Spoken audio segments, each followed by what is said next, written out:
Sir कहां कहां तक इन लोगों ने डर फैला दिया। मैं आपको अयोध्या से शुरू करता हूं।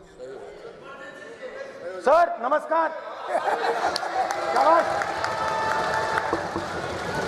अयोध्या ने आपको मैसेज भेजा। अयोध्या ने राम भगवान मेरा व्यवस्था का सवाल है।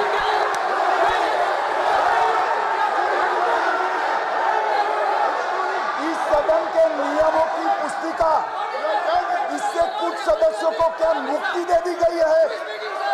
आपके गाइडेंस के बाद भी बार बार तस्वीर बताना, पूरे बीजेपी को हिंसा कर रही है ऐसे कहना, खड़े होकर एक दूसरे के बीच में हस्तधून करना, सारे नियम इनको लागू नहीं होते हैं। नियम मालूम नहीं है तो ट्यूशन रख ले साहब। सदन इस तरह से नहीं चल सकता है। ये सदन, मेरा आपसे आग्रह है कि ये सदन ऑर्डर में रहना चाहिए, नियमों के अनुसार रहना चाहिए। ये हम सभी सदस्यों का आपसे विनंती है। ठीक है सर। एक मिनट प्लीज। माननीय सदस्यगण, आप ही किताब राम बताओ। भगवान की जन्मभूमि ने अपेक्षा करता हूं कि अपन इसके नियम प्रक्रिया चले। नो, सब चले। नो, आपने बताया था नियम। नो,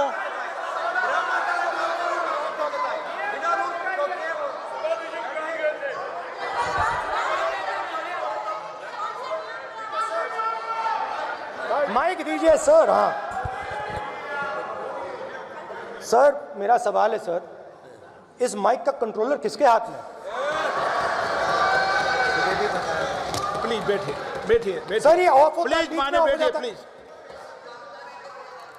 ये बार कई बार विषय उठ गई और बहुत गंभीर, और माननीय सदस्य, आप प्रतिपक्ष के नेता हैं, आप सदन के बाहर भी ये बात कहते हैं कि माइक बंद कर देते हैं। मैंने कई बार आग्रहपूर्वक किया कि आसन पर इस तरीके का आरोप नहीं लगाएं। नो प्लीज, बात सुनिए। आसन पर सभी दल के, प्लीज, आसन पर सभी दल के लोग बैठते हैं और सभी दल के लोग सभापति तालिका पे हैं और सब जानते हैं कि एक व्यवस्था होती है, जिस भी माननीय सदस्यों को आग्रह किया जाता है बोलने का वो बोला जाता है, और जिसको आग्रह नहीं किया जाता उसका माइक चालू नहीं होता।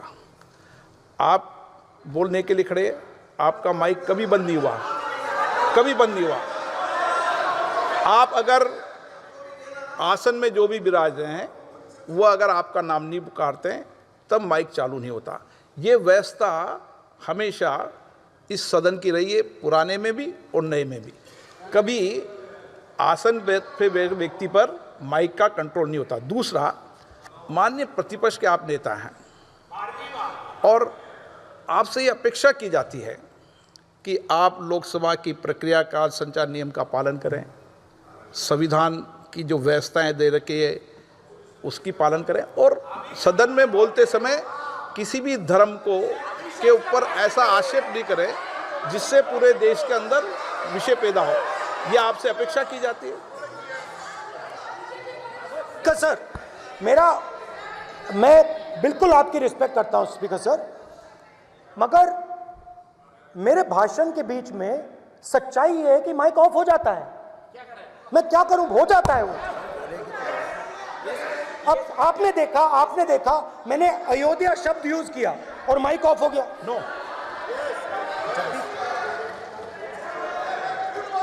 अरे ये प्रधानमंत्री मोदी जी के टाइम में आधा आधा कह आएगा क्या?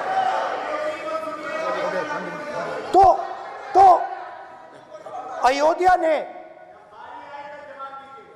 राम भगवान की जन्मभूमि, प्लीज ब्रदर, राम भगवान की जन्मभूमि ने बीजेपी को मैसेज दिया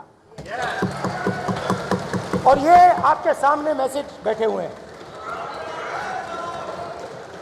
मैंने इनसे पूछा,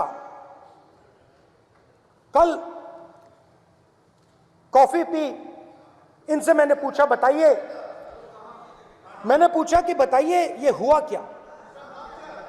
बीजेपी ने राम मंदिर का इनॉग्रेशन किया,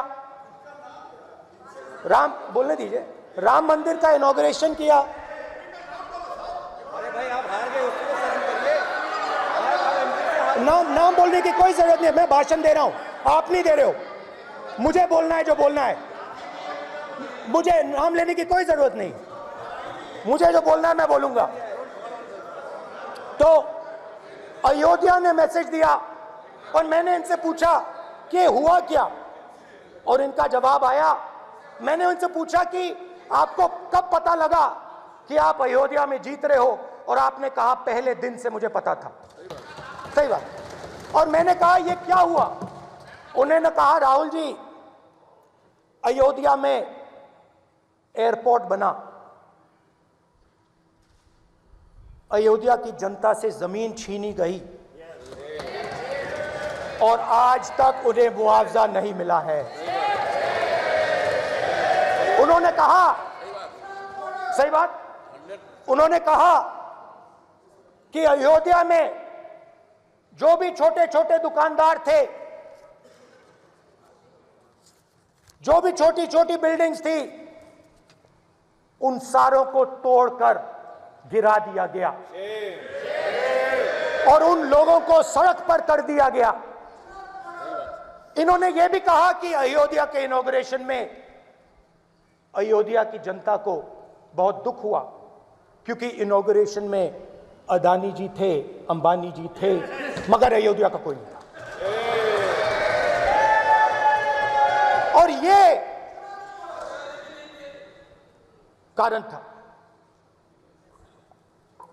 था कि अयोध्या की जनता में, उनके दिल में नरेंद्र मोदी जी ने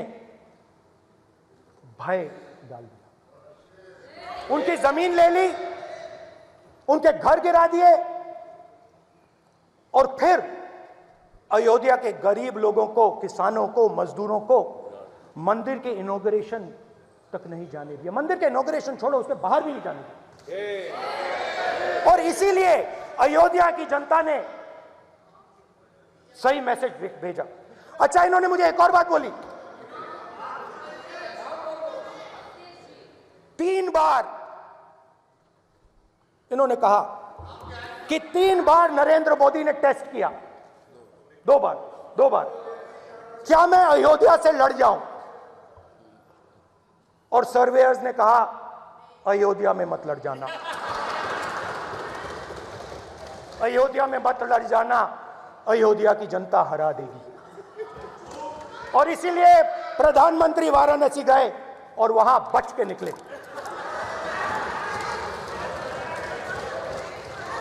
तो अयोध्या की जनता को डराया, पूरे देश